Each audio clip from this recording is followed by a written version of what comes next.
ఎందుకు బట్టలా పాతరా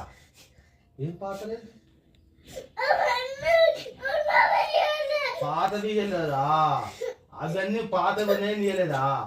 ఎందుకు పాతవి ఇవ్వలేదా అంటే నువ్వు ఫ్రాక్ వేసుకుంటా అంటే దోమలు కరుస్తాయి అని చెప్పినాం మేము ఈ కాళ్ళకి దద్దులు వస్తాయి ఈ చేతులకు దద్దులు వస్తాయి దోమలు కరిస్తే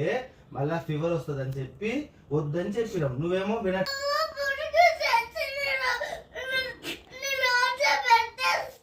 పురుగులు తెచ్చిన నోట్లో పెట్టద్దు కానీ ఇప్పుడు నేను ఏమంటున్నా నన్ను వెళ్ళిపోమంటున్నావు కదా ఇంటికి వెళ్ళిపోమంటున్నావా మరి నన్ను వెళ్ళిపోమడానికి నువ్వు ఎవరు అంటున్నా ఎవరు నువ్వు నన్ను వెళ్ళిపోమడానికి నువ్వు ఎవరు నేను పిచ్చోడినా అవ్వు కదా పెట్టి